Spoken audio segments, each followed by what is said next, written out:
Hi friends, Pandian store அடுத்து என்ன நடக்க போகுதுன்றத இந்த ஒரு வீடியோவில் ஒரு குட்டி பிரமவாக பார்க்கலாம் வாங்க.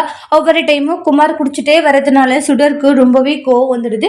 வீட்டில் பார்த்தீங்கன்னா உண்மைகளை சொல்லிடுறாங்க. என்னாச்சு சுடர், ஏன் ஒரு மாதிரி இருக்கா அப்படின்ட்டு அப்போ தான் கேட்கவும், இந்த மாதிரி அவர் குடிச்சிட்டு வந்துட்டே இருக்காரு. அப்போ தாண்டாங்க வீட்டில் சொல்லக்கூடாதுன்னு சொல்லிட்டு என்னை ரொம்பவே கட்டாயப்படுத்துறாரு, என்கிட்ட சண்டை போடுறாரு அப்படின்ற மாதிரியெல்லாம் சொல்கிறாங்க.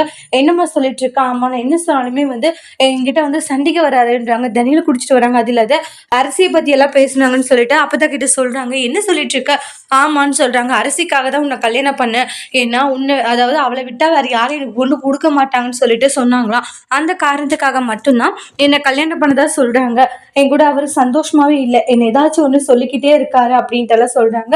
இதை கேட்டுட்டு ஏன் தான் இந்த மாதிரி பண்ணிட்டு இருக்கான்னு தெரியல, அவ்வளோ சொல்லுமே அவன் கேட்காம இந்த மாதிரி வேலை பண்ணிட்டு இருக்கானான்றாங்க. சரி, நீ எதுக்கும் கவலைப்படாது, நான் உங்ககிட்ட பேசுறேன்றாங்க. இல்லை வேணாம் அப்பதான்றாங்க. ஏன்னா அவர் நான் தான் சொன்னேன்னு தெரிஞ்சா தேவையில்லாம டென்ஷன் ஆகுவார், அப்புறம் உங்ககிட்ட கத்துவாரு, தேவையில்லாம பிரச்சனை தான்றாங்க. இங்க பாருமா, நான் கேட்கற விதத்துல கேட்கறேன்றாங்க. அவன் இப்படி விட்டாலே சரிப்பட்டு வராதுன்றாங்க. ஏன் இந்த மாதிரி நடந்துக்கிறான்னு தெரியலேன்றாங்க. ஒவ்வொரு முறையும் நான் அவனுக்கு சொல்லிக்கிட்டு இருக்கேன், கேட்க மாட்டேங்கிறான்றாங்க. ஏதோ கிடைச்ச வாழ்க்கையை சந்தோஷமா வாழாம அவன் இந்த மாதிரி தேவையில்லாத வேலையை பண்ணிட்டு இருக்கான்றாங்க. இனி அவன் என்ன பண்றான் பாருன்றாங்க. அப்பதான் இல்ல, அப்பதான் அது வந்துன்றாங்க. நீ பேசாதிருமான்றாங்க. அவன் இப்படியே விடாதான் அவன் ரொம்ப திமிரு பண்ணிட்டு இருக்கான்னு சொல்லிட்டு அப்பதான் கோவமா போறாங்க. சுடர் பயந்துகிட்டே இருக்காங்க. அச்சோ, இவங்க கேட்கணும்னு வேற போறாங்க. அடுத்து என்ன நடக்க போதோ ஒன்றும் புரியலையே அப்படின்றாங்க.